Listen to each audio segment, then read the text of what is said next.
بسم اللہ الرحمن الرحیم۔ بس ایک عنوان چھوٹا سا باقی رہ گیا ہے حدیث شریف کے متعلق کہ اس حدیث شریف سے حاصل ہونے والے خصوصی اسباق، کیا درس ہمیں اس حدیث شریف سے خصوصیت کے ساتھ ملا۔ نمبر 1، حضرت جبرائیل امین نے آ کر حضرت نبی کریم صلی اللہ علیہ وسلم کو سینے سے لگایا اور بھینچا۔ یہ اس بات کی تعلیم دیتا ہے کہ اپنے مرشد اور اپنے شیخ کے سینے سے سینہ لگا کر روحانی فیض حاصل کرنا چاہیے۔ یہ بھی روحانی فیض حاصل کرنے کا ایک بہترین طریقہ ہے۔ حدیث شریف میں ایک دوسری مثال ہے اس کی۔ حضرت نبی کریم صلی اللہ علیہ وسلم نے حضرت عبداللہ ابن عباس رضی اللہ تعالی عنہما کو ایک مرتبہ اپنے سینے سے لگایا اور لگا کر کے آپ صلی اللہ علیہ وسلم نے ان کے لیے دعا فرمائی، اللہم علمہ الکتاب والحکمہ، اللہم علمہ الکتاب، اے اللہ آپ اس کو قرآن مجید کے علوم سکھلا دیجئے۔ یہ عمل خود نبی کریم صلی اللہ علیہ وسلم نے حضرت عبداللہ ابن عباس کو اپنے سینے سے لگا کر کے کیا تھا۔ اس کی برکت یہ ہوئی کہ قرآن مجید کی تفسیر میں حضرت عبداللہ ابن عباس رضی اللہ تعالیٰ عنہ کو اللہ نے خصوصی مقام عطا فرمایا، اور آج ان کا لقب ہے مفسر امت، یعنی امت کے سب سے اونچے درجے کے مفسر۔ تو یہ جبرائیل امین کا طرز عمل ہے، یہ حضرت نبی کریم صلی اللہ علیہ وسلم کا طرز عمل ہے حضرت عبداللہ ابن عباس رضی اللہ تعالیٰ عنہما کے ساتھ۔ نمبر 2، دوسرا سبق یہ ملا کہ طالب علم روزانہ گھر نہ جاوے، طالب علم روزانہ گھر نہ جاوے۔ آپ نے پیچھے حدیث میں کیا لفظ پڑھا ہے کہ آپ صلی اللہ علیہ وسلم توشہ کچھ دنوں کا لے کر غار ہیرا میں تشریف لے جاتے تھے، اور وہاں لفظ ہے حدیث شریف کے اندر ذوات العدد، اللیالی ذوات العدد۔ اس سے یہ بات معلوم ہوئی کہ کچھ فاصلے سے طالب علم گھر جاوے تو اس کا ذہن بھی منتشر نہیں ہوگا اور اس کے علم کے اندر یکسوئی رہے گی، اور یکسوئی کے ساتھ اس کے لیے علم حاصل کرنا آسان ہو جائے گا۔ یہ بھی ایک درس اس سے حاصل ہوتا ہے۔ ایک چھوٹا سا واقعہ عرض کر دوں، میں نے اس کو حضرت الاستاد کی سوانے میں لکھا بھی ہے۔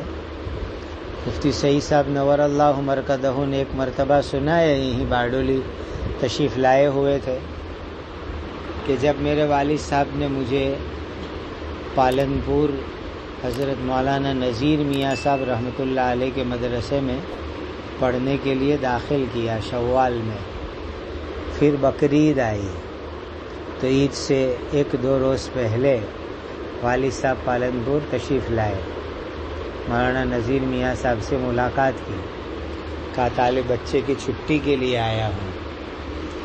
تو حضرت مولانا نذیر صاحب جن کی سوانح نذیری چھپی ہوئی بھی ہے، یہ جو پورے پالنپور کے علاقے میں انقلاب آیا تو ان کی محنت کی برکت سے، حضرت مولانا محمد عمر صاحب بھی ان کی بہت باتیں سناتے تھے بیانوں میں، حضرت مفتی سعید صاحب بھی بہت سنایا کرتے تھے سوانح نذیری، ان کی سوانح بھی چھپی ہوئی ہے۔ اس وقت ان کے پوتے ہیں وہاں پر، تو کہا کہ چھٹی لینے آئے تو مولانا نذیر میاں صاحب نے پوچھا، حضرت کے والد کا نام تھا یوسف بھائی، تو کہا یوسف بھائی بچے کو کیوں لینے آئے؟ اگر بقرعید میں گوشت کھلانا ہے گھر لے جا کر، تو ہم نے مدرسے میں طلباء کے لیے بکرے کے گوشت کا انتظام کیا ہے۔ اور حضرت الاستاد فرماتے تھے کہ اس زمانے میں ہمارے یہاں غربت ایسی تھی کہ گاؤں میں بکرے کی گوشت کا قربانی کا کوئی تصور ہی نہیں تھا، کہیں کہیں بڑے کی قربانی ہوتی تھی، تو کہا ہم نے اچھی قربانی یعنی بکرے کی قربانی کا انتظام کیا ہے۔ رہا یہ کہ ماں اور بہن کو ملنے لے جانا ہے تو پڑھنے رائے ہی کیوں تھے اگر ملنے ملانے کا ہی چکر ہے۔ بس والد صاحب اٹھ کر کے چلے گئے۔ ظہر سے پہلے کا یہ واقعہ تھا، تو میں سمجھا ظہر بعد پھر آ کے سفارش کریں گے۔ انتظار کرتا رہا، شام 5 بجے تک میں نے انتظار کیا ہے۔ اس زمانے میں 5 بجے ایک بس جاتی تھی ہمارے گاؤں، پالنپور شہر سے ہمارے گاؤں تک۔ 5 بجے تک والد صاحب نہیں آئے تو مجھے یقین ہو گیا کہ اب تو نہیں آئیں گے۔ تو کہا اس رات میں اتنا رویا کہ جتنے آنسو تھے سب ختم کر ڈالے۔ کبھی طالب علم میں اتنا نہیں رویا، پوری رات میں روتا رہا۔ لیکن اس کے بعد 16 سال گزرنے کے بعد گھر پر عید کرنے کا موقع ملا۔ اس واقعے کے 16 سال کے بعد گھر پر عید الاضحیٰ کرنے کا موقع ملا، تب جا کے بیٹا دارالعلوم دیوبند کا شیخ الحدیث بنتا ہے، ایسے ویسے نہیں بن جاتا۔ اس لیے اس روایت سے یہ بھی ایک سبق ملتا ہے کہ طالب علم بار بار گھر جانے کا معمول نہ بناوے، ورنہ ذہنی انتشار ہوتا ہے، تعلیم میں یکسوئی نہیں ہوتی ہے۔ نمبر 3، ایک اہم سبق ملا صدقے کی کثرت، جیسا کہ حدیث کے راوی حضرت لیث بن سعد المصری رحمہ اللہ کا معمول آپ کے سامنے نقل کیا ہے، تو اس سے صدقے کی کثرت کا ہمیں ثواب ملتا ہے۔ اور ہمارے اکابر کے واقعات میں ملتا ہے کہ وہ زمانے طالب علم میں ما تیسر میں بھی صدقہ کرتے تھے۔ جس زمانے میں ہمارے اکابر حضرت مولانا رشید احمد گنگوہی اور حضرت مولانا محمد قاسم صاحب نانوتوی رحمۃ اللہ علیہ دلی میں حضرت مولانا مملوک علی صاحب رحمۃ اللہ علیہ کے یہاں حصول علم کی نسبت سے مقیم تھے، کہ اس زمانے میں کیا ترتیب تھی، مدرسے میں کھانا نہیں ہوتا تھا، مختلف مسجدوں میں طلبہ قیام کرتے تھے، کوئی مؤذن کی خدمت کرے، کوئی امامت کی خدمت کرے اور پھر پڑھ لیتے تھے۔ اب وہی خدمت کے نتیجے میں کچھ کھانا مل جاتا تھا، تو کہا کہ ایک طالب علم دلی کی ایک مسجد میں مقیم ہے اور متولی صاحب نابینا تھے، ان کو مسجد میں لانے لے جانے کی خدمت اس کے ذمے تھی، اس پر اس کو 2 روٹی مل جایا کرتی تھی۔ اس میں ان کے وطن سے ایک اور طالب علم پڑھنے کے لیے آیا، تو کہا کہ کوئی کام تو ہے نہیں، کیسے میرے اسباب ہوں گے میں قیام کروں؟ تو انہوں نے کہا مجھے 2 روٹی ملتی ہے، اب میں آج سے 1 کھاؤں گا اور 1 تم کو دے دوں گا، اس بہانے سے تم بھی پڑھ لو۔ تو ما تیسر میں بھی وہ صدقہ کرتے تھے، 2 روٹی ملتی تھی، ساتھی آ گیا بستی سے پڑھنے کے لیے تو 1 روٹی اس کو دی اور 1 روٹی خود کھا کر کے انہوں نے زندگی گزاری۔ گویا کہ صدقے کی کثرت اس کا پہلے سے اہتمام اور عادت بنانی چاہیے۔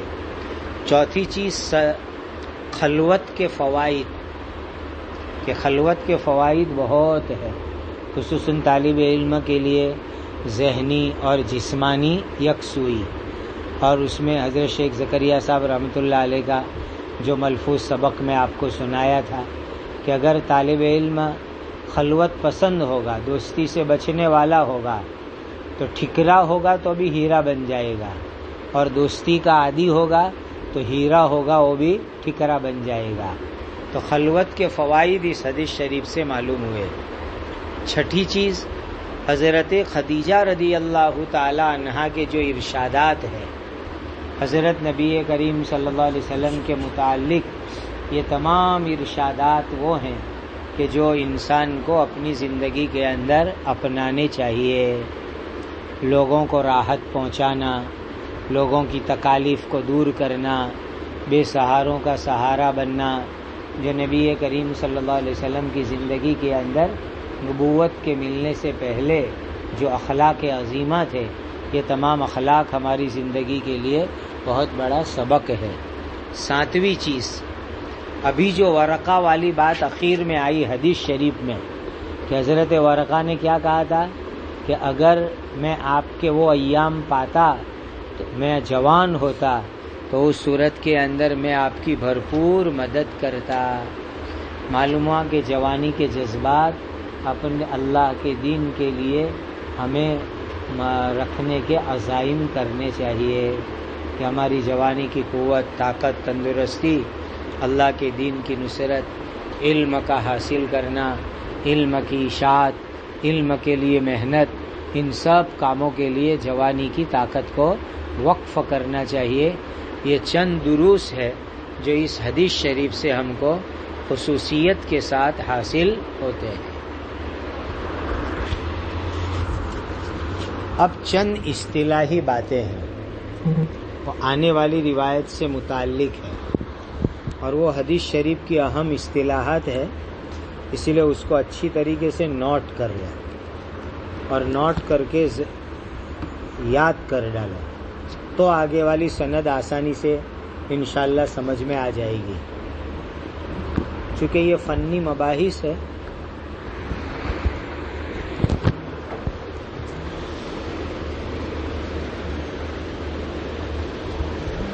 حدیث نمبر 4 کے متعلق کچھ فنی باتیں، اصولی باتیں۔ نمبر 1، متابعت کی تعریف۔ متابعت کس کو کہتے ہیں؟ حضرات ائمہ اصول حدیث کے نزدیک متابعت کس کو کہا جاتا ہے؟ کسی حدیث کا راوی جس طرح حدیث کو روایت کر رہا ہے دوسرا راوی بھی اسی طرح حدیث روایت کرے۔ لفظ لفظ اچھی طرح دیکھ لو۔ کسی حدیث شریف کے راوی جس طرح حدیث کی روایت کر رہا ہے دوسرا راوی بھی اسی طرح حدیث شریف کی روایت کر رہا ہے، اس کو متابعت کہا جاتا ہے۔ متابعت کی 2 قسم ہیں۔ نمبر 1، متابعت کاملہ، متابعت تامہ۔ ایک قسم ہے متابعت کاملہ جس کا نام دوسرا ہے متابعت تامہ۔ متابعت کاملہ تامہ کس کو کہتے ہیں؟ کوئی راوی کسی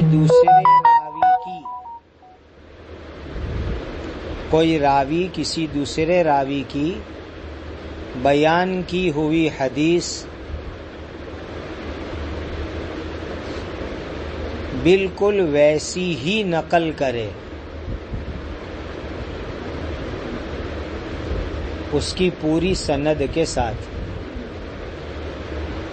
متابعت کاملہ تامہ کہیں گے کوئی راوی کسی دوسرے راوی کی بیان کی ہوئی حدیث بالکل ویسی ہی نقل کرے اس کی پوری سند کے ساتھ، اس کو کہتے ہیں متابعت تامہ کاملہ۔ اسی کی ایک تعبیر اور ہے، اس تعریف کی تعبیر دوسری قسم نہیں، تعبیر، آسان تعبیر۔ کسی استاد کے تلامذہ ایک دوسرے جیسی روایت کرے، کسی استاد کے تلامذہ ایک دوسرے کی جیسی روایت کرے، وہ ایک دوسرے کے متابع کہے جائیں گے، وہ ایک دوسرے کے متابع کہے جائیں گے اور اسی کو متابعت تامہ کہتے ہیں۔ کسی استاد کے تلامذہ ایک دوسرے جیسی ہی روایت کرے، وہ ایک دوسرے کے متابع کہے جائیں گے اور اسی کو متابعت تامہ کہتے ہیں۔ مثال کے طور پر امام حمیدی ہے، امام بخاری رحمۃ اللہ علیہ کے استاذ۔ اب امام حمیدی رحمۃ اللہ علیہ کے متعدد تلامذہ ہیں۔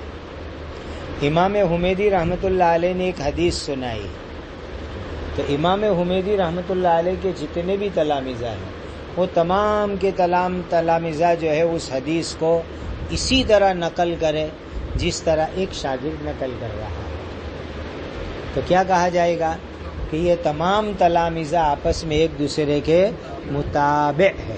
کیا کہا جائے گا؟ متابع ہے. اور اسی کو متابعت تامہ کہتے ہیں، متابعت کاملہ کہتے ہیں. دوسری قسم سمجھو، لکھو متابعت ناقصہ، اس کا دوسرا نام ہے متابعت قاصرہ.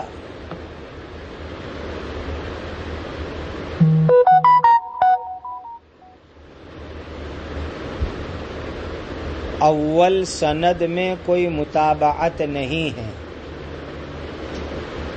اول سند میں کوئی متابعت نہیں ہے، لیکن سند کے آخر میں جا کر متابعت ہو جائے. اول سند میں کوئی متابعت نہیں ہے لیکن سند کے آخر میں جا کر متابعت ہو جائے.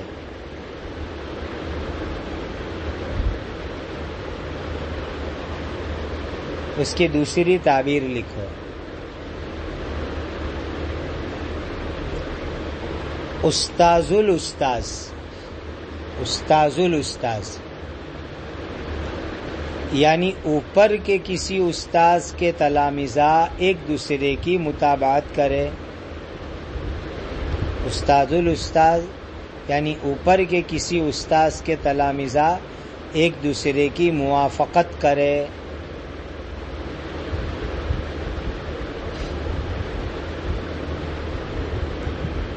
یعنی امام حمیدی رحمۃ اللہ علیہ کے جو استاذ ہے ان کے جو تلامذہ ہوں گے وہ ایک دوسرے کی موافقت کریں تو وہ نیچے والوں کے لیے موافقت ناقصہ قاصرہ کہی جائے گی.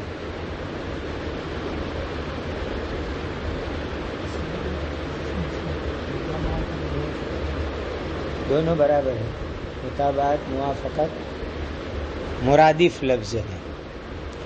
اب متابعت تامہ ہو کہ متابعت ناقصہ ہو، اس کی پھر دو قسم ہے. متابعت تامہ، متابعت ناقصہ، اس کی پھر دو قسم بنتی ہے دونوں کی. نمبر ایک الفاظ میں متابعت، نمبر دو معنی میں متابعت. الفاظ میں متابعت، معنی میں متابعت. اب مجموعی طور پر چار قسم ہو گئے. متابعت تامہ فی الالفاظ ایک، متابعت تامہ فی المعانی دو، متابعت ناقصہ فی الالفاظ، متابعت ناقصہ فی المعانی. چار قسم ہو گئی. اس کے بعد ایک ضابطہ لکھو. دور اول میں یعنی متقدمین محدثین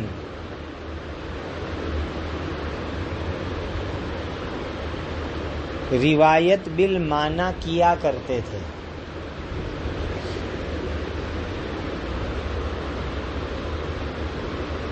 اور بعد کے زمانے میں الفاظ کا فرق بھی ملحوظ رکھا گیا. بعد کے محدثین نے الفاظ کے فرق کا بھی لحاظ اور اعتبار کیا.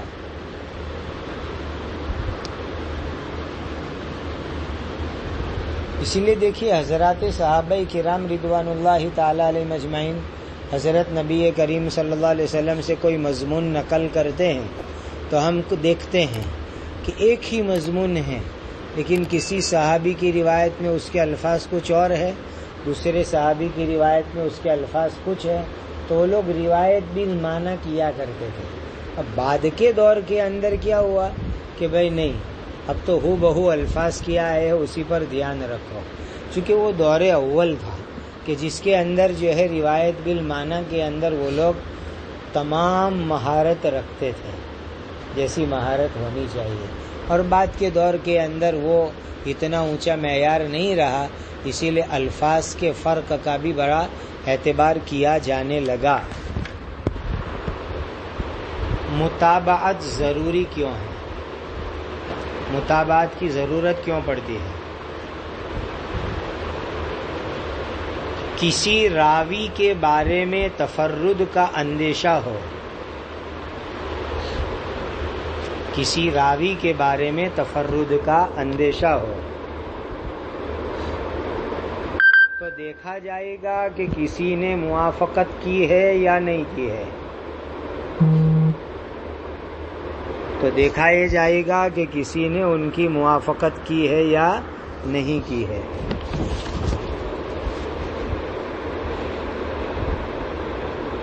اگر موافقت کی ہے اور ان کے استاذ میں کی ہے،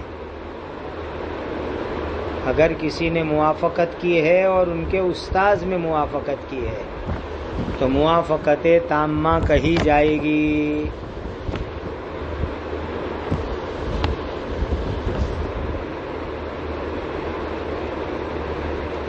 اور اگر موافقت استاذ الاستاد میں کی ہے تو اس کو موافقت ناقصہ کہا جائے گا۔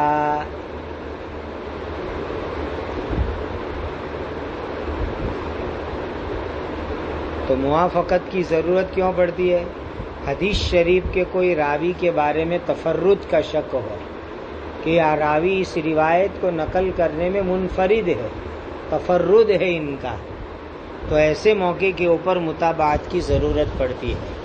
اگر متابعت ان کے استاد میں ہو جائے تو تامہ، اور استاد الاستاد کے اندر ہو جائے تو ناقص۔ متابعت کا فائدہ سمجھو۔ متابعت سے روایت میں قوت پیدا ہو جاتی ہے، متابعت سے روایت میں قوت پیدا ہو جاتی ہے۔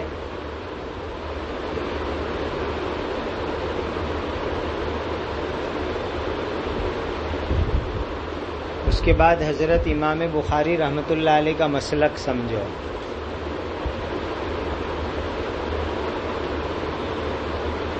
کہیں صریح لفظوں میں لکھا تو نہیں ہے، لیکن امام بخاری رحمۃ اللہ علیہ کے طرز سے پتہ چلتا ہے۔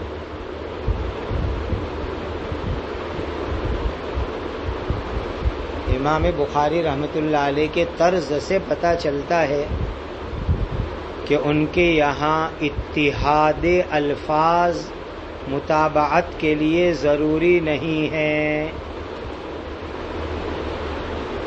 امام بخاری رحمۃ اللہ علیہ کے یہاں الفاظ کا متحد ہونا، اتحاد الفاظ، یہ متابعت کے لیے ضروری نہیں ہے۔ صحابی کا اتحاد کافی ہے۔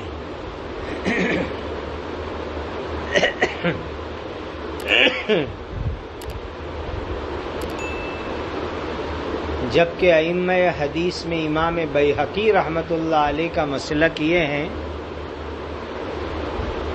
کہ الفاظ میں بھی اتحاد ضروری ہے، الفاظ میں بھی اتحاد ضروری ہے۔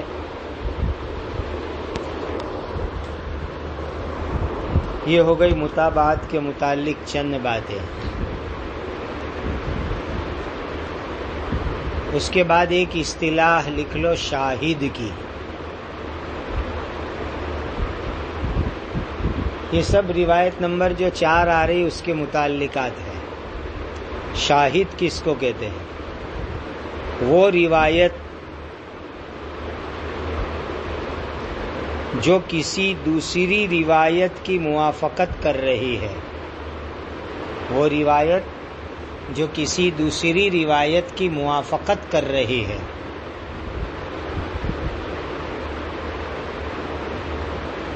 روایت نقل کرنے والے صحابی بدل جاوے لیکن روایت کا مفہوم وہی رہے۔ روایت نقل کرنے والے صحابی بدل جاوے لیکن روایت کا مفہوم وہی رہے۔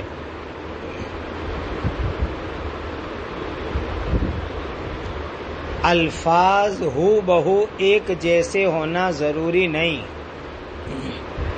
الفاظ ہو بہو ایک جیسے ہونا ضروری نہیں۔ معنی اور مفہوم متحد ہوگا تو بھی کافی ہوگا. معنی اور مفہوم وہی ہوگا تو بھی کافی ہو جائے گا.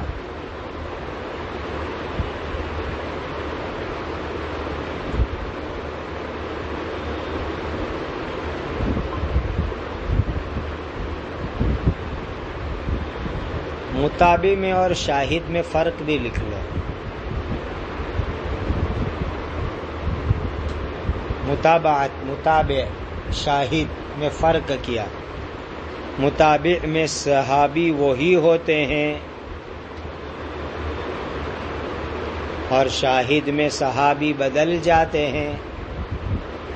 متابع روایت میں شاہد صحابی وہی ہوتے ہیں اور شاہد کے اندر صحابی بدل جاتے ہیں. یہ ایک چھوٹا سا فرق ہے.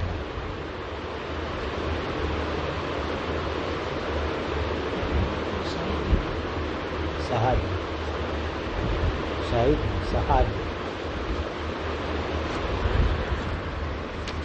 متابع روایت کے اندر صحابی وہی رہتے ہیں اور شاہد روایت میں صحابی بدل جاتے ہیں. ایک اور اصطلاح سمجھو، تحویل.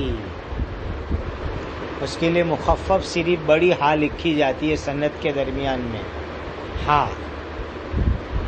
یہ مخفف ہے تحویل کا. تحویل کس کو کہتے ہیں؟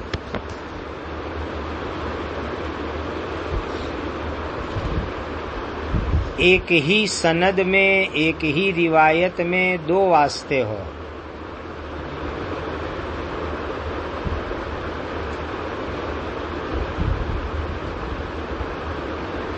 ایک ہی سند میں ایک ہی روایت میں دو واسطے ہو اور محدث اس روایت کو بیان کرتے وقت دونوں واسطوں کو بیان کرے.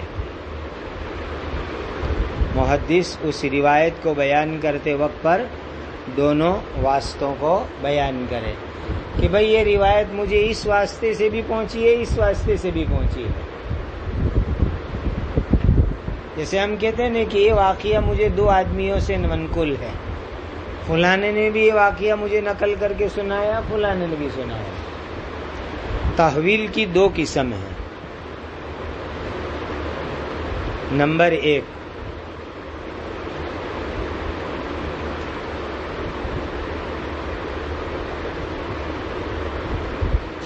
اول سند میں تحویل ہو. اول سند میں تحویل ہو یعنی شروع سند ہی سے محدث کی سند کے دو واسطے ہو.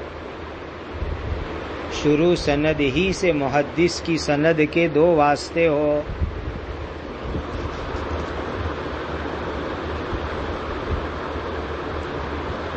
اور دونوں جا کر کسی ایک شیخ میں مل جاوے،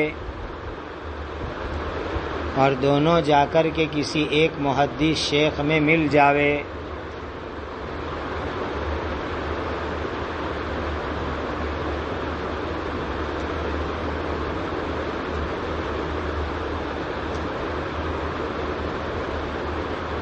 جس کو مدار الاسناد یا مدار الحدیث کہتے ہیں.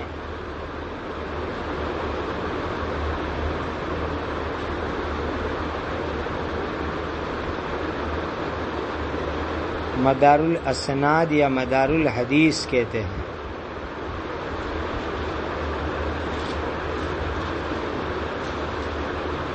حدثنا کا لفظ جہاں لکھا ہوتا ہے وہاں عام متن ایسا ہی ہوتا ہے.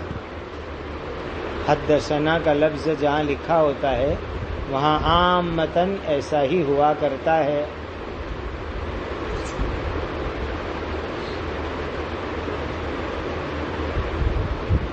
تو پہلی قسم ہو کیا ہو گئی؟ اول سند میں تحویل ہو یعنی شروع سند ہی سے محدث کی سند کے دو واسطے ہو اور دونوں جا کر کسی ایک شیخ میں مل جاتے ہو، جس کو مدار الاسناد یا مدار الحدیث کہتے ہیں. حدثنا جہاں لکھا ہوتا ہے وہاں متن ایسا ہوتا ہے. نمبر 2، شروع سند سے واسطہ ایک ہو لیکن آگے کسی راوی پر جانے کے بعد واسطہ جدا ہو جاتا ہو. شروع سند سے واسطہ ایک ہو لیکن آگے کسی راوی پر جانے کے بعد واسطہ جدا ہو جاتا ہو.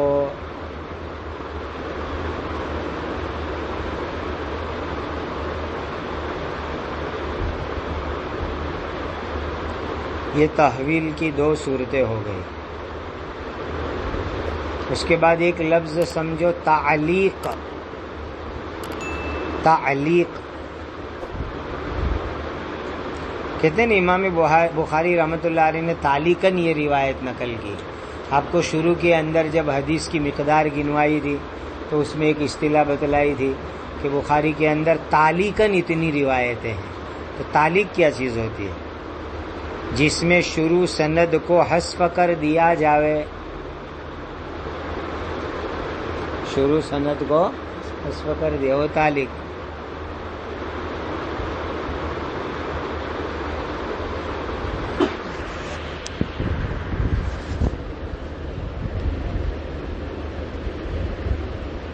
اب ذرا سی بات حدیث نمبر 4 کے لیے سمجھ لو، سند کے لیے.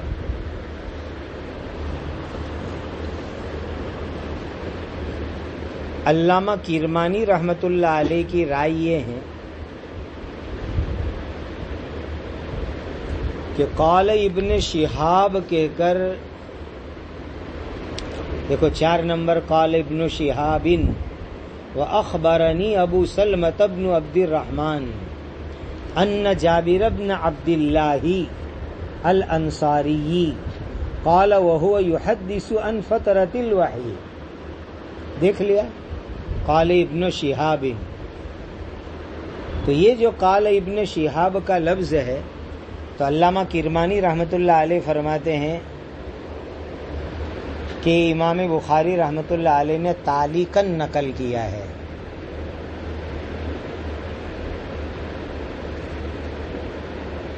لیکن یہ بات صحیح نہیں.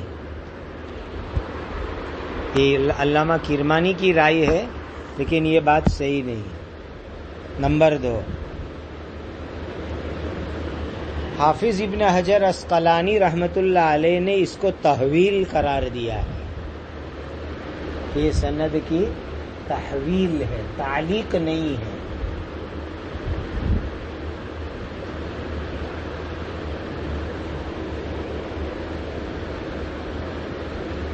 یعنی ایک سند کے 2 واسطے ہیں. حافظ ابن حجر رحمۃ اللہ علیہ کے کہنے کا حاصل کیا، یعنی ایک سند کے 2 واسطے ہیں.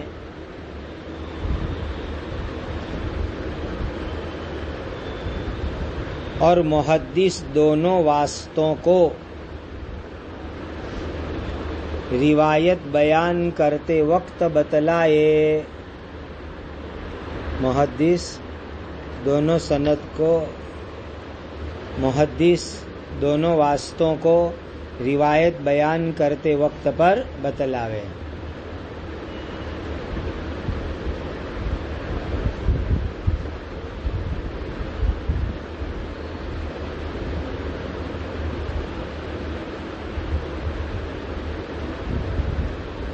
تو اخبرنا ابن شہاب کے ذریعے امام بخاری رحمۃ اللہ علیہ نے جو نقل کیا ہے اس کے بارے میں علامہ کرمانی کہتے ہیں کہ یہ تعلیق ہے، لیکن یہ سمجھ میں نہیں آتا. حافظ ابن حجر عسقلانی رحمۃ اللہ علیہ نے جو بات کہی وہ ٹھیک ٹھاک فرمائی کہ یہ تعلیق نہیں ہے بلکہ تحویل ہے. دلیل اس کے تحویل ہونے پر اور تعلیق نہ ہونے پر دلیل. نمبر 1،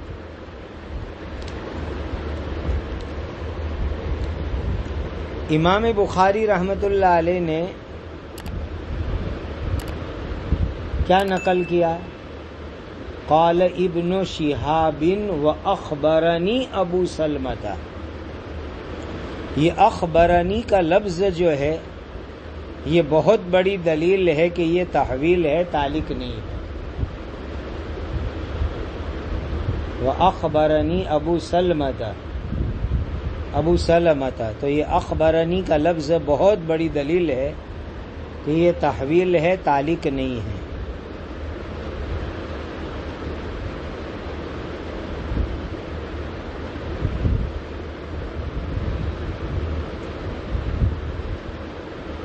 دوسری بات،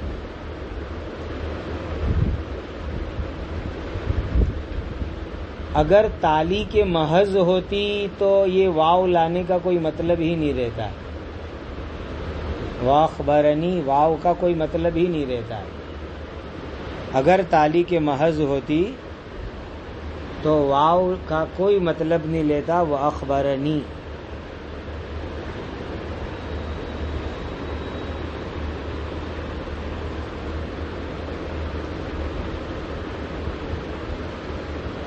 خلاصہ کیا نکلا کہ امام بخاری رحمۃ اللہ علیہ نے یہاں کوئی سند حذف نہیں کی ہے. امام بخاری رحمۃ اللہ علیہ نے یہاں پر کوئی سند حذف نہیں کی ہے. یہ خلاصہ نکلا.